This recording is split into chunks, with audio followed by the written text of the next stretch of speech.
Hi everyone, I'm Lori Lopez. I am faculty in Communication Arts and the director of the Asian American Studies program. I'm Cori Splain. I'm the Director of Strategic Initiatives and Chief of Staff for Enrollment Management. Good afternoon, everyone. My name is Suzanne Degrand. I use she, her pronouns. I work in the Office of Human Resources and Equity, Inclusion, and Employee Wellbeing. Good to be with you all. What does your name tag look like? My name is Michael States. I am the Associate Dean for Diversity, Equity, and Inclusion at the law school, and my pronouns are he, him. I'm Sarah Korpi. I'm the Diversity, Equity, and Inclusion Director at the Division of Continuing Studies. I use they, them pronouns. Good afternoon, everyone. My name is Imhoff, and I serve as Associate Dean for DE&I at the School of Pharmacy. I use she and her pronouns. Good afternoon, everyone. My name is DeVon Wilson. I'm Associate Dean for Diversity, Equity, and Inclusion for the College of Letters and Science. I use he, him pronouns. All right, and we're all part of a subcommittee of Equity Diversity Committee chairs across campus that's focused on assessment on campus, and that's why we're talking about this topic today. But we wanted to start with a little activity. If you scan this QR code, it'll take you to a different polling feature. It's called Mentimeter. So if you go ahead and scan that, or if you're with us virtually, you can click on the link in the PDF or scan the QR code, whichever you'd prefer. And we're going to take a minute to swap out this PowerPoint for the Mentimeter and ask you a couple questions.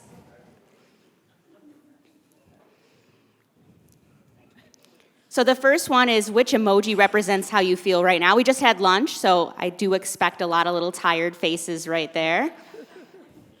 We'll give folks a moment to let us know how they're feeling.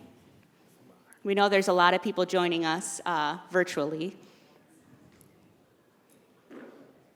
If you didn't have a chance to scan the QR code you wanted on the phone, you can go to menti.com and type in that code. It's 83390411.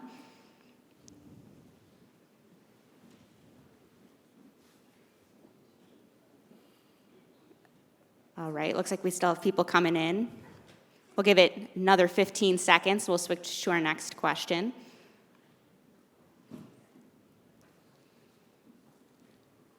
All right, our next question is whether or not you're joining us via Zoom or in person. If we can switch to the next slide down at the bottom.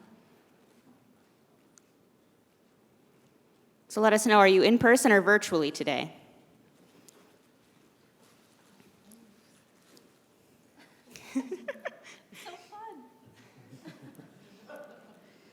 So we wanted to let folks kind of have an idea of who's joining us in which modality, because sometimes that's helpful. If you're just in the in-person space, you don't always think about the people who are virtually present, and vice versa. So it looks like we're not quite, maybe we are 50-50. Virtually is still increasing.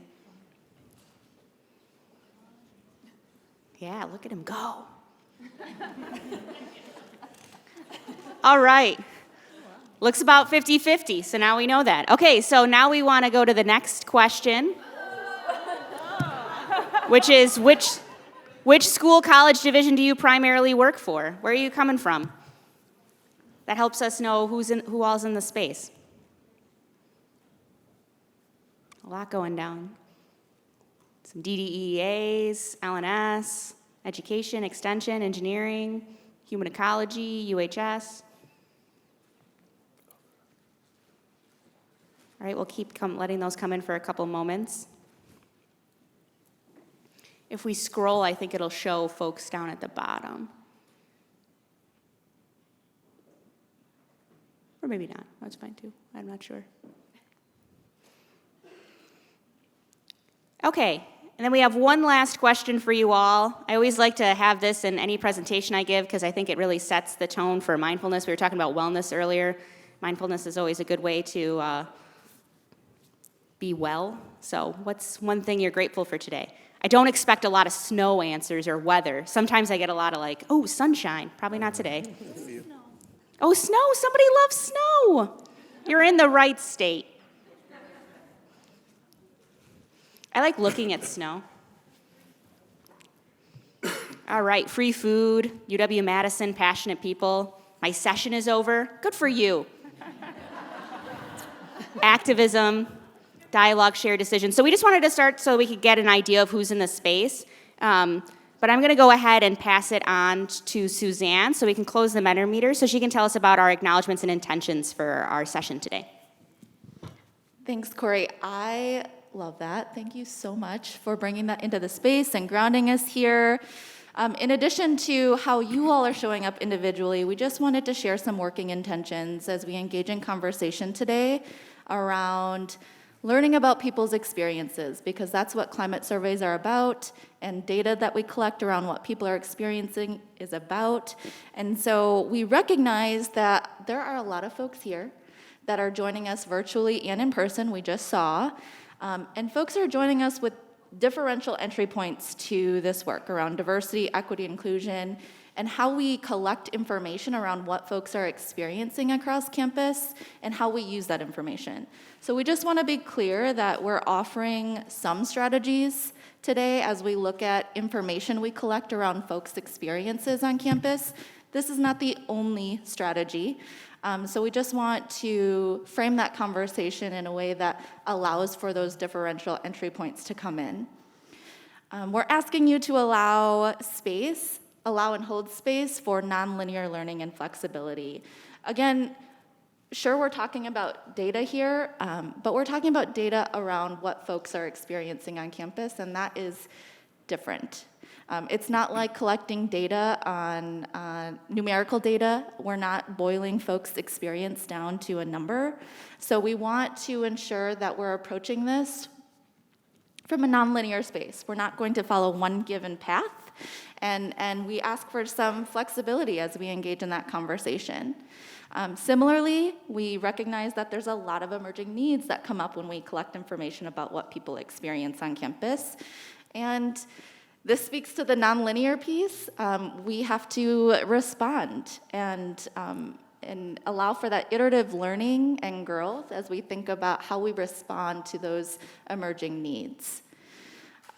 We want to acknowledge that, it's really challenging to collect information about what people are experiencing on campus for a number of reasons.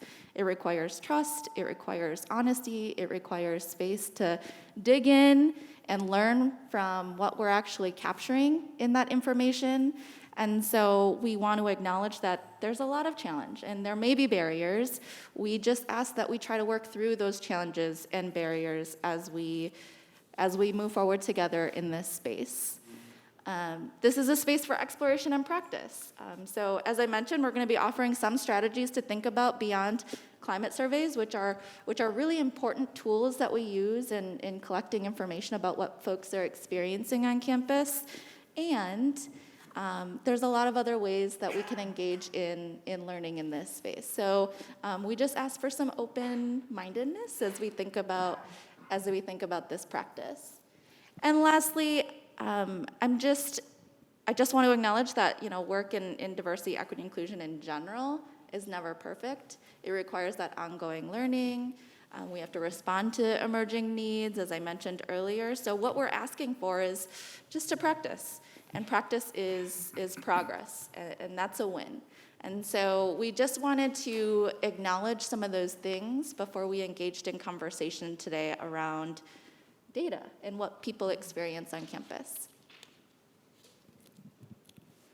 So we just wanted to briefly also go over our learning outcomes from this session today. So if you're in this room, hopefully you know that our goal today is to explore alternative approaches to unit-level climate surveys. We just heard a lot about the campus climate survey, right?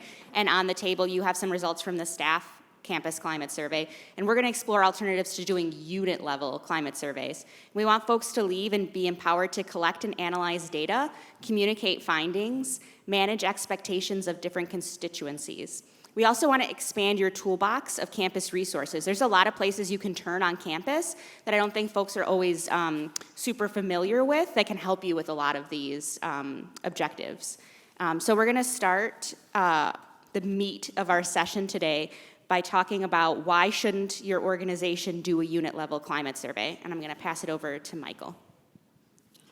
So we're going to start by giving you an opportunity to engage in this yourselves sort of at your table, in front of your computer. wherever you are by asking yourself this question. Have you faced struggles administering a climate survey in your department, program, unit?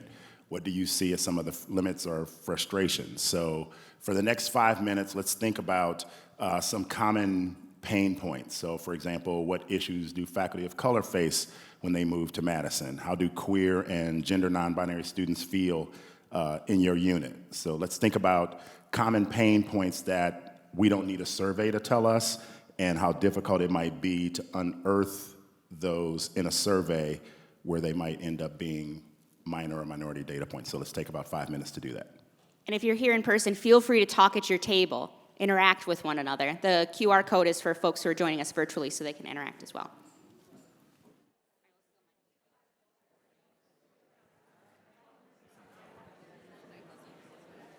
Hello? Oh, for folks joining us virtually, we just made it so you could see each other's results in the Slido.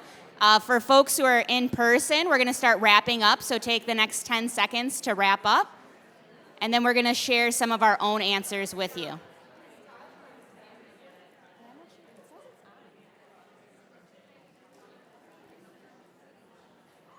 So share that final thought. And then Michael's going to share some of the thoughts that we compiled.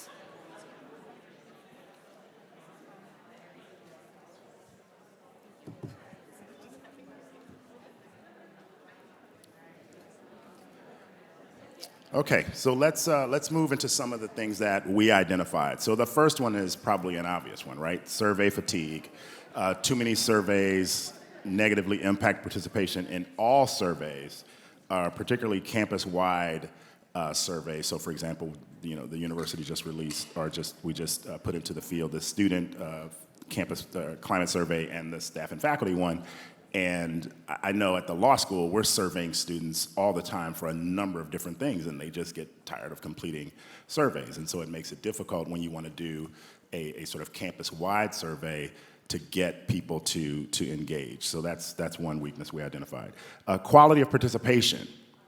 Participants who are very passionate about DEI issues might not necessarily want to complete a survey or feel as passionately about completing a survey as they might coming to talk to you directly. And sort of, we in one of the sessions yesterday, we talked about the value of sharing stories and narratives. And I think for a lot of people, that's the way that they prefer to sort of deliver information about their experiences on DEI and belonging.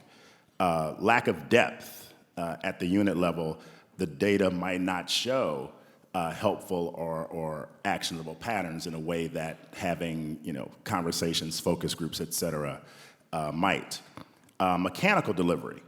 Broad surveys cannot communicate tone or nuance, which I think we sort of discovered some of that in the last the faculty staff survey, that some of the complaints that people, at least that we heard, about questions that were asked and the way that they were asked. So the responses, so it's both in the questions asked and how the responses are shared. It's also harder to convey how seriously responses are being taken and how they're going to be followed up. Next slide. Typically, climate surveys affirm known issues. Like a lot of times you already know what you're going to get in these units, and typically they get repeated, in climate surveys, where again, I think having focus groups or conversations or other ways of collecting data, there might be things that you identify that are very much a need that don't necessarily come up in the climate survey. Obviously, they're time-consuming.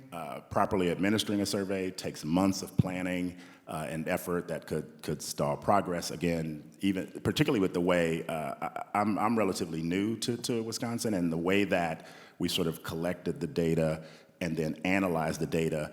Other places I've been, that hasn't happened. And I have to say, I welcome that. People would do a survey, they send out the results, and people are just doing with it what they wish and interpreting it in the ways that they want without any real analysis. And so, but it is time consuming to do that and get that type of feedback. And then analysis paralysis, despite what I just said, you can be more efficient in moving from identifying a problem to determining solutions by maybe using focus groups or individual interviews with participants. So we established that a unit-level climate survey probably doesn't make sense for most folks, but obviously we need data to be able to inform our decisions. So now we want to talk a little bit about how do we get the data that we need. I'm going to pass it to Sarah. All right, thank you so much. So there are many ways of knowing, and existing data is one of the ways that we can know what's going on with our climate. So some of the existing data that is currently available to us is general demographic information, the assessment of historical and current EDIB goals and initiatives, and then there are student-specific metrics such as application, admission, and enrollment patterns, retention and graduation rates, time to degree, and the Wisconsin experience, and employee-specific metrics, including recruitment and hiring processes, retention information, onboarding and offboarding data, and performance reviews. The Repository of Administrative Dashboards and Reports, RADAR, contains a lot of data that we have access to as well. There are faculty and staff reports as well as student reports. And in the faculty and staff reports, we can find information such as employee demographics, employee job detail, salary funding IDE, and workforce dynamics. The student reports include course demographics, degrees and majors, demographics and trends, and historical student demographics as well. And there are additional ways to obtain existing data. So the Academic Planning and Institutional Research, APIR, has reports beyond what is available in RADAR and can also be consulted in additional data projects. Human Resources Information Systems has human resources and workforce data. The Office of the Registrar has the ability to request student-level data via a data request intake form. And then if you happen to be or have access to a data analyst, Info Access is available as well. Making good sense of Info Access data will require software. This allows you to write a query to find the data that you're looking for and typically requires installation of an Oracle client on your computer.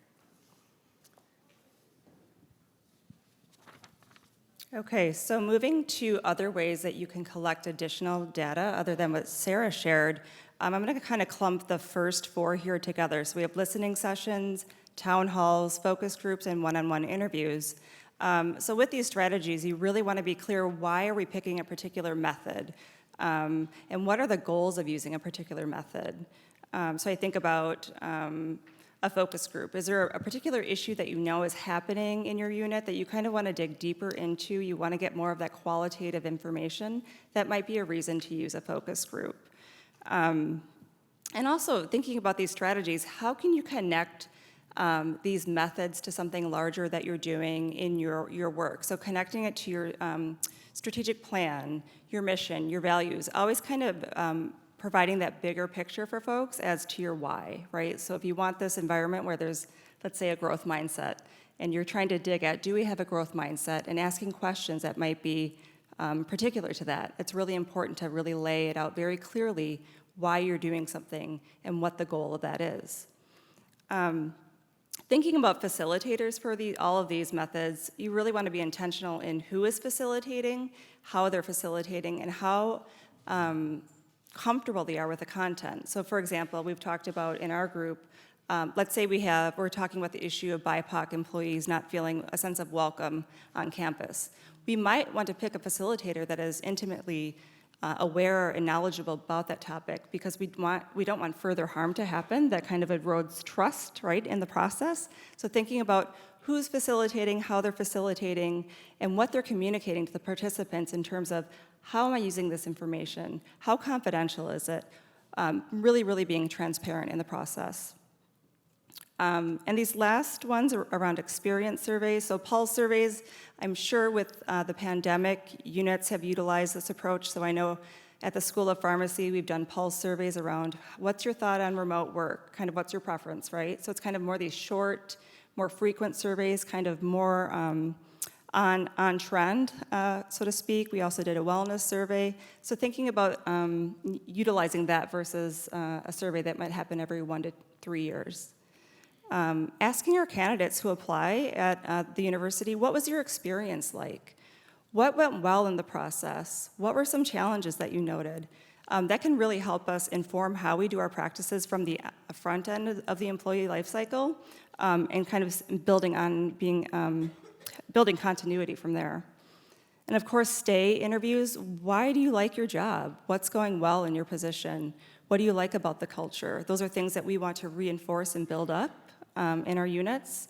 And when folks leave, asking really pointed questions about, how was the work culture? What was it like for you, given your certain identities? I think sometimes we shy away from those questions around getting at the welcoming, inclusion, and belonging piece. We need really folks that are experienced and trained in asking those questions and also utilizing and sharing that data. So we wanted to, I was just going to pass it off to you. So we wanted to spend the most of our time talking about action planning, so I'll pass it off to DeVon. Okay, thank you. So how do we move from this notion of kind of data collection to action?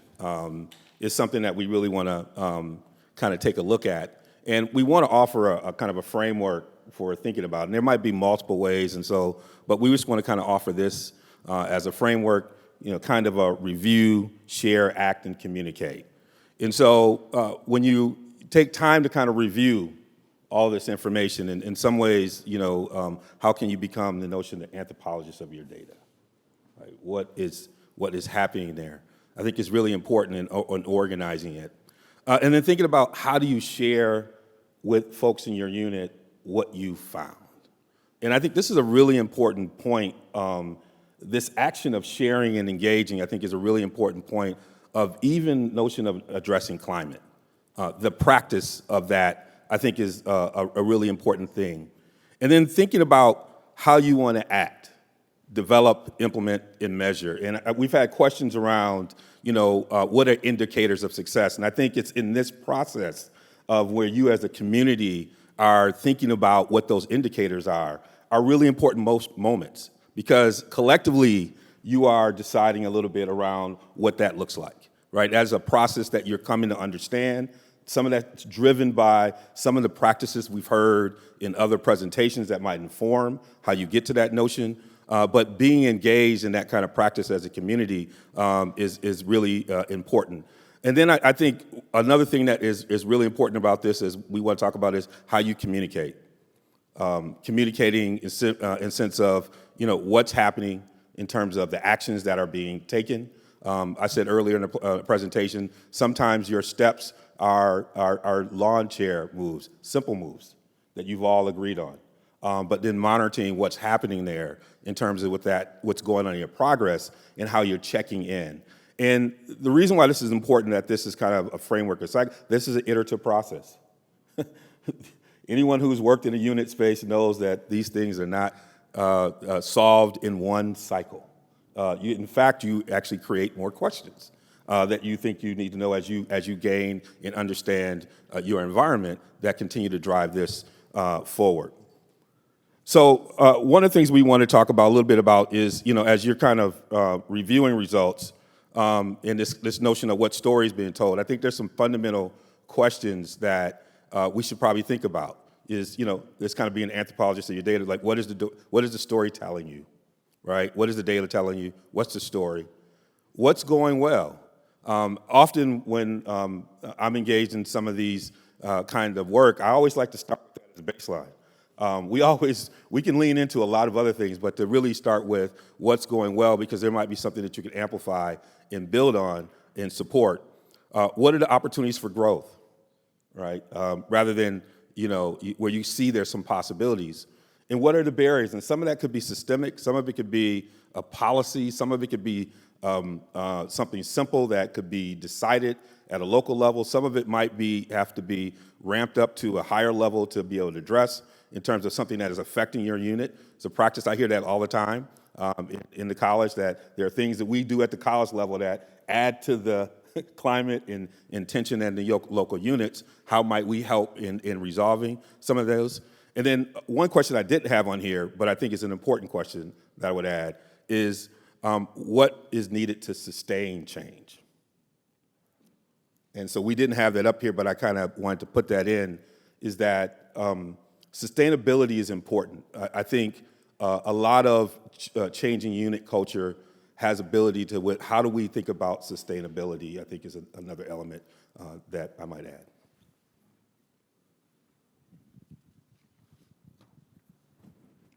Thanks, DeVon. I'm going to hone in on the sharing and the acting pieces, the how behind sharing and the how behind acting on what we learn from the data that we collect. In terms of sharing results and next steps, this is a critical piece in garnering trust and building relationships with folks in the process. And really, this is, I would say, one of the most critical pieces, because climate surveys, data collection, asking folks about their experiences in different ways can actually have a negative impact on the overall climate if we don't do anything with that information and let folks know what we're doing with that information. So if you choose to engage in any data collection process, it's important to share that information and engage really meaningfully with folks who are involved, whether it be the folks who are asked to share their experience, folks who are involved in engaging folks in that experience, folks who are engaged in the data analytics pieces. We really want to be really intentional around. We really want to be really intentional around how we communicate those results. So we're offering just a few strategies here around how to do that. Really being clear about the process that you took and the purpose behind that process. Folks really get behind and believe in what they know and clearly understand. So if folks have a clear understanding of the process that you took to get to where you are and why you made those decisions to get there, that stakeholder engagement, there's a little bit more ease in that engagement. It allows for some openness to have a conversation around that process and around that purpose. It's important to be really clear about what you learn from those results. So provide an overview of the results and themes. Folks need to know that what they're sharing with you is being heard and articulated in a meaningful way. And so if that's not translated, or if they're hearing things that don't quite align with what they shared, that's an opportunity, another opportunity to have a conversation to fill those gaps. We don't want things to get lost in translation, so this is an opportunity to avoid that. Providing an overview of the next steps, the action planning process, and letting folks know how you plan to move forward and how they can engage in that process. That's another critical piece. I think, again, folks really stand behind what they can be a part of, providing opportunities for them to really understand what's next, how they can engage in that process, how they can continue to provide feedback to that process, and ultimately using that information you learn after having those conversations will be really critical in moving the process forward, and folks believing in it, believing that their thoughts and concerns and their experiences are being seen and validated. And I've mentioned this throughout every phase of the strategies that I've shared with you, but that space for feedback is again, so critical. So building that in whenever we can, noticing those opportunities, tracking what's coming into those spaces, and leveraging that when you have an opportunity to engage with folks in the process. So we provided an audit. I'm not going to call it an audit. We provided some questions to you for you all to consider at each of these phases: the data collection phase, the overview of the process, overview of results and themes, the action planning and providing next steps to folks who are engaged, and embedding opportunities for folks to provide feedback ask questions, voice their concerns, and using that information throughout the process. So we hope that this will be a tool for you as you engage in these conversations at the unit level.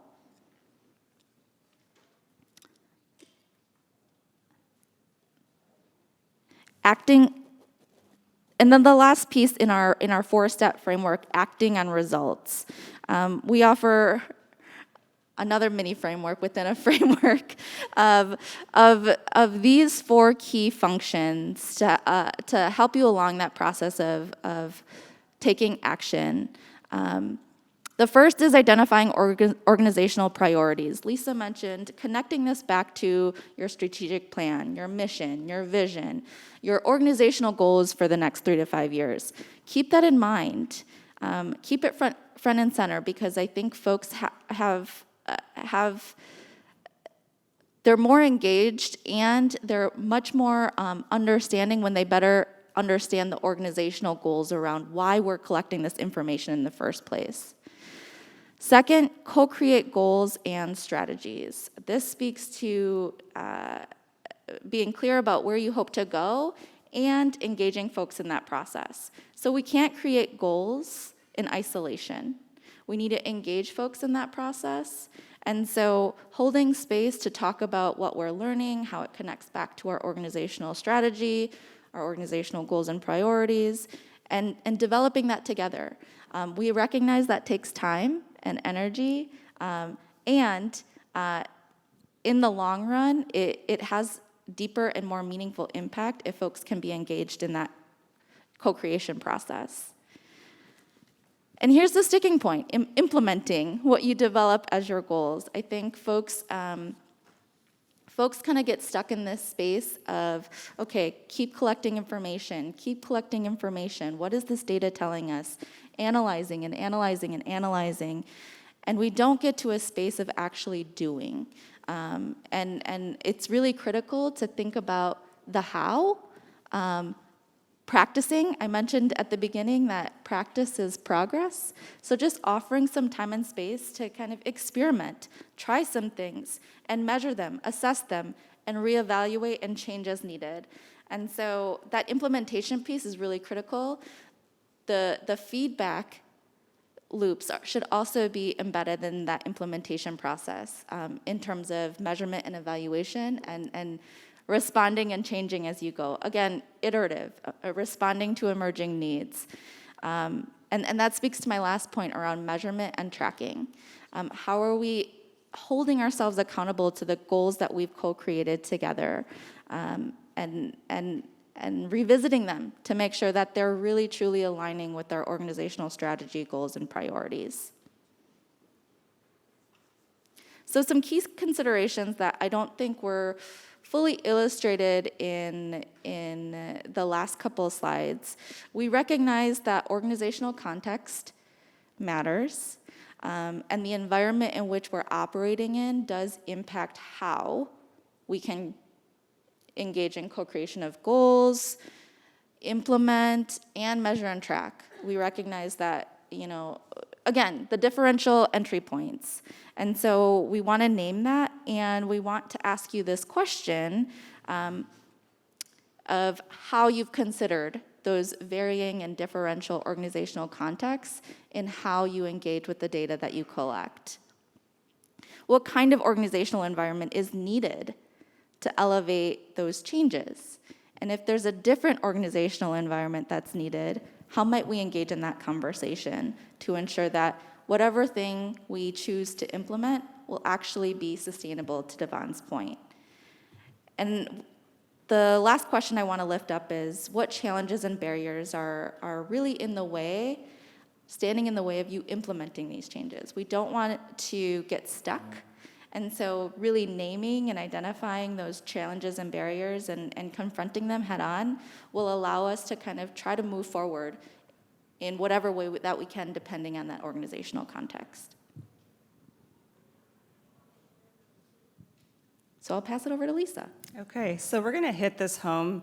The communication plan is probably very central to the success of you employing any of these strategies. So really thinking about who's communicating the message, Is it coming from leadership, and do they stand behind the message? You want transparency, obviously, in the process, kind of laying out as many steps as you can so people kind of can follow the trajectory. I think that's really important for setting and managing expectations. Tracking progress, so sharing outcomes as you can is important. Thinking about multiple modes of communication, maybe one way is not going to be effective. Not everyone reads their email, right? You might even have to put it on social media these days. So yeah, and just thinking about like how often are you communicating, also tailoring your message perhaps to different audiences. I know maybe for faculty, they might be looking at a different message or read it in a different way than perhaps staff. Or depending on your positional authority, what do you expect me to do with this information? So kind of thinking about your constituents and stakeholders in the process. You want to be consistent in your messaging, of course. And in your communications, you want to loop back to past steps, again, showing continuity in the process and progress. I really think without that kind of timely and frequent communication, you create this vacuum where people create narratives or they forget altogether about your strategy.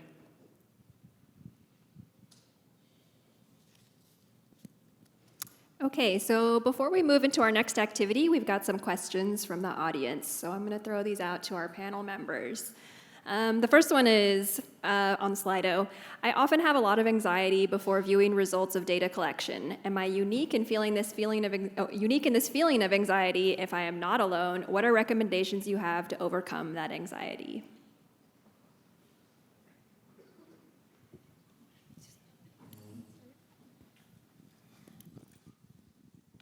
Thanks I for could the answer that. question. Oh, go ahead. You got it? Go for it. You go. Okay, I'll go and you follow. Okay.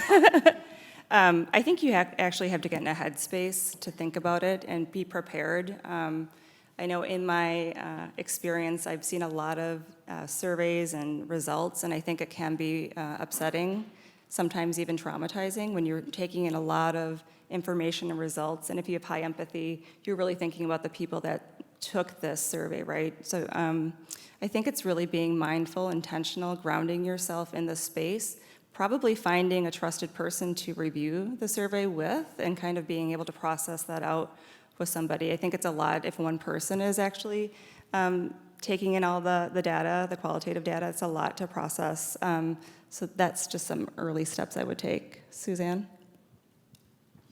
Thanks, Lisa. I was just going to say that you're not alone in feeling anxious about reviewing information about what folks are experiencing. You never really know what you're going to get, and often if folks aren't experiencing this place, this environment in a positive way, you can't not know. You have to do something about it. So I feel that anxiety, and I would just ask the question around where that anxiety is coming from, sitting with that and connecting with colleagues to kind of figure out how to overcome that challenge and barrier, because if you're going to ask, you have to be ready for what's coming next. And no one should be doing that alone, to Lisa's point. We should be doing that together in community and figuring out next steps together. All right, and then I have two questions that kind of go together. So how do we ensure administration and leadership hear people's concerns when they themselves might not understand the experiences shared, or the experiences shared might be coming from a small number of employees? And also with acting on results, how do we engage departments and divisions that may have a relatively homogeneous leadership and a diverse workforce?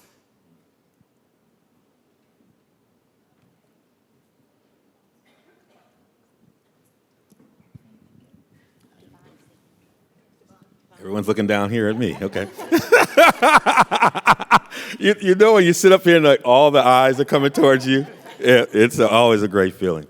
You know, we had this conversation yesterday about speaking truth to power. I think also, I think it's important of how you frame it to leadership, right?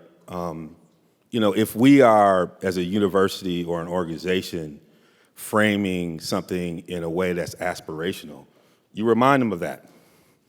And then you say, this is the ways in which we are falling short.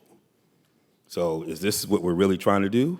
or not. So I think it's important to remind people of the mission of the work that we say that we're doing, and then also coming to leadership with possible recommendations. A lot of folks will come and say, this is what's happening, dump it, walk away. I do think it's important to bring in some possible strategies for moving forward. And also beginning to, I think one of the part of the question was, what if it's a small group of folks? I think that's an opportunity to do some ongoing understanding. When we talk about the mission, we're just not talking about everyone but a small group of folks, right? We're talking about everyone, right? And so I think this is where, the idea of thinking more qualitatively about our approach is really important, and in thinking about what we want every individual to have, that data points are individuals. And so we have to remind folks that if there's someone who is experiencing it, it's an important way for us to react. But I do think that a lot of organizations espouse a mission, and this is an opportunity to say we're walking it or not, right?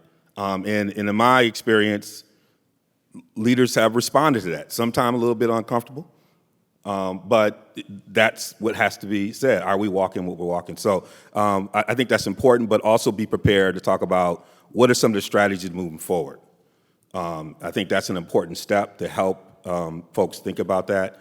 And people have to be reflective. And so sometimes it doesn't happen one level up. People aren't seeing it. Sometimes it got to go up 2 levels. I've been in those experiences. Nobody said it was going to be easy. It's going to be painful. But I do think that we just have to bring it to the forefront. We have to speak truth to power. Can I add to that? So ditto to everything that DeVon said. I also think it's really crucial that if it's leadership that needs to take the action plan or action steps or do the implementation plan, they should be bought in the first place. So ideally, it's their idea to administer any kind of tool that you're doing, right? And they're co-creating with you or whoever is leading the project what they like to see. And then to get down to the department level, you want to have your champions within there who actually care about this process, right? So how can you be the influencer in your department to make this important to them? What can you connect it to on their level? So really, before you kind of deploy anything, you're having those conversations, getting that buy-in on the front end so you don't deal with this stuff on the back end. I just want to underscore one more thing. I think this is part of the rationale for connecting back to a strategic priority, goal, mission, vision, values. If that connection and alignment is clear and that purpose is clear on the front end and throughout, that's an opportunity to leverage that in the conversation. Remember when we connected this back to our organizational goal, and this is going to help us in this way, that is a really great way to remind folks of the purpose of these things in the first place, and let folks know, like, this is going to help us organizationally in the long term. Thank you. All right, I have another question. I think I'm going to go, this one is for Lisa. Can you say more about communication? Is it suggested to communicate via email, in person, in meetings? Is there a best practice? And then someone also said they wanted to amplify this question and would like some specific examples of the variety of ways.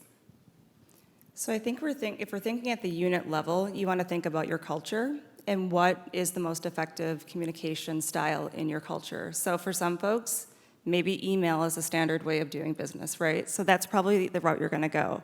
If you have different ways of communicating, if you have a newsletter and it's standard practice to put business in there, that's another mechanism you can use. So really think about how communication flows within your own unit and utilize those existing mechanisms.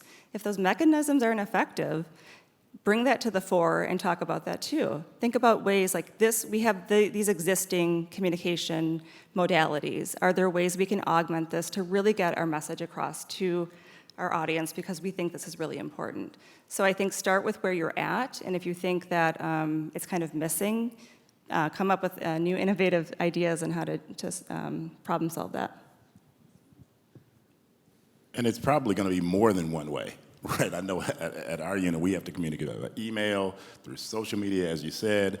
There are some times where I have to actually go and talk to people. Again, one of the things about email and text and all those other things, it's difficult to communicate tone, and it's difficult to communicate, it could be difficult to communicate sort of, how much you really care, how much this really means to you, as opposed to just reading like a report.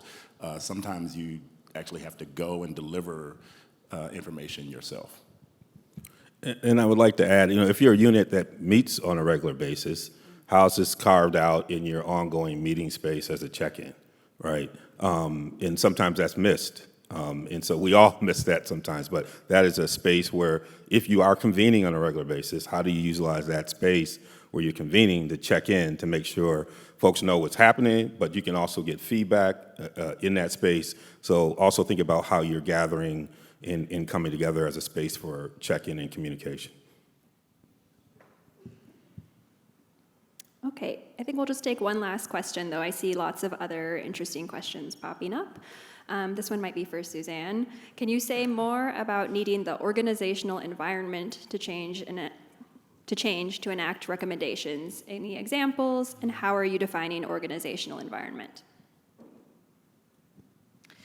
Sure, thank you for the question. I'm trying to remember this quote that someone shared with me around learning. If you engage in learning individually and go back to an unchanged environment, it's really hard to enact that learning. And so what we mean by recognizing the organizational context and environment is the organization ready to change? And you might need to engage in some readiness assessments in whatever way that looks like for you and your organization and your unit. It is important to understand if an organization collectively is ready to engage in collecting data in this way and using it. Otherwise, it's going to have a detrimental effect on people and what they share and experience in the organization. So I think that speaks to how I'm defining organizational environment is the culture in your unit, and willingness and readiness to change and engage in tough conversations around what folks are experiencing. Thanks. And then finally, I see some questions about the use of the UW Survey Center or hiring folks to do this kind of work for you. And I would just say that maybe we should have added that to our list of what are some of the struggles around doing climate surveys is that they cost money if you do them so in such an extensive fashion that you would need to hire an outsider to do it. So I think the idea behind all the suggestions that we're making is that they are accessible for a unit, that there's someone that you and a small team of people could easily do for free so that you wouldn't need to pay somebody to do a statistically verifiable climate survey. All right, I'll throw it over to Cori. So we have a little activity that we want to give folks time for. For those of you in person, it's going to be pretty easy. You're going to talk at your tables. For folks who are virtual, though, on the next slide, we have no worries. Okay, so on the next slide, there's a QR code, or if you open up the PDF, you can click on that link. It'll take you to something called a Padlet. The Padlet has different tabs with different questions that you can answer. If you click on the plus sign in the Padlet, you'll be able to enter your different answers to the different questions, and other folks will be able to interact with you below. They'll be able to upvote or downvote what you responded. They'll be able to add comments. You can also add GIFs if you're feeling really energized today and want to share a little GIF. You can. That's the way that we're hoping folks in the virtual environment can interact with one another and answer some of the questions we're hoping folks to answer at their tables. So again, if you open up the PDF, you can click on that link or you can scan the QR code. For those of you in person, though, we were hoping that you could spend about 15 minutes answering these questions at your table. So talking about who is your school college division department unit, or how is your school college division department unit set up?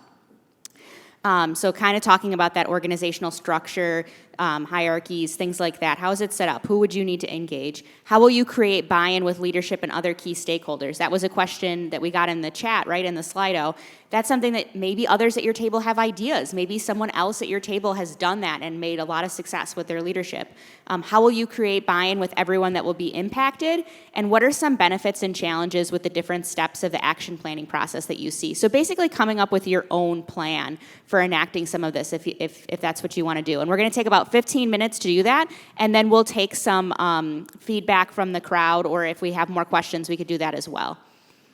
And Cori, we also want to add, we have some non-UW folks in it. And so your unit could be however you define it as well. So I know we've been using language that is school, college, but wherever you fit in terms of thinking about your unit of analysis is important because we want to make sure everyone can participate.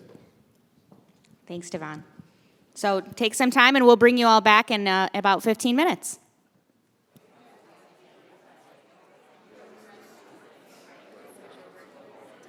All right, we're going to go ahead and bring folks back a little early.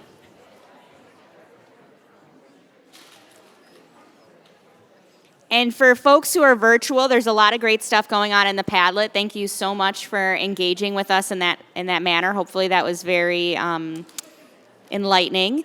But for those of you in person, we were hoping that a couple of folks might want to share out things that they learned at their table or questions that they still have. And our volunteer, Catherine, is going to walk around with a microphone. Looks like there's someone back right over there. Sorry, short legs. She's just got to maneuver around everyone.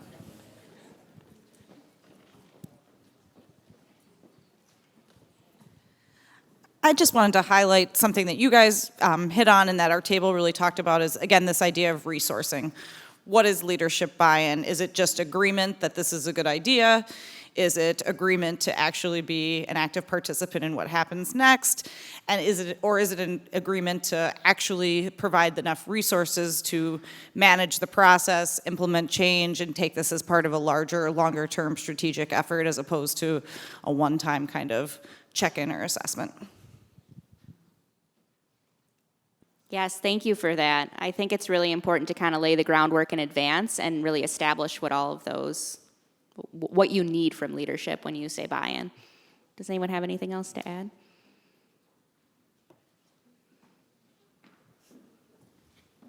Oh, we have another comment.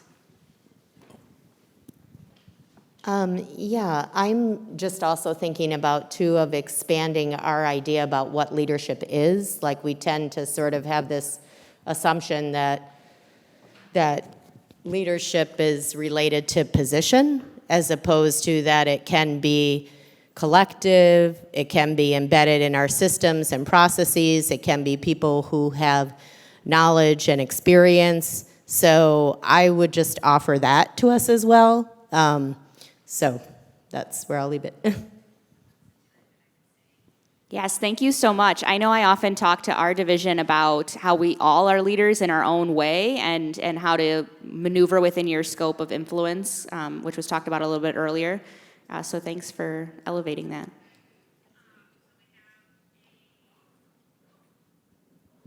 I also like to make a comment on that, which is that we are thinking about units doing this work of telling their own story and finding out what's going on and then addressing it. And units absolutely have the power to develop their own DEI priorities and initiatives and enact them. So I'm hearing a lot of emphasis on the university administration or your school or college administration and that kind of leadership, but also just within your unit, maybe you have a DEI committee. Maybe they're the ones that are thinking about what kinds of actions they could take. And I would hope that your DEI committee is representative and has members from all across your unit. So I do think it's more than just who's a leader, but just who is engaged in DEI efforts. And hopefully that is sort of everyone, but mostly the people who are getting involved in these kinds of processes.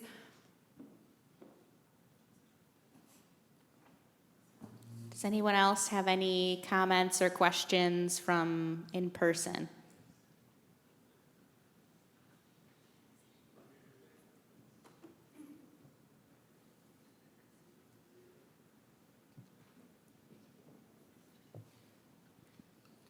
All right, so there's one other thing that we wanted to share with you all. If you go to this link or you scan this QR code, we did make a little bit of a toolkit to share with you all that goes over some of the things that we talked about today.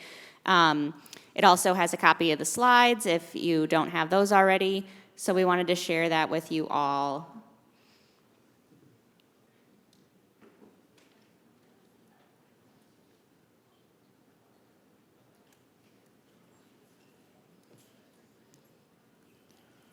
All right, and if nobody has any additional questions,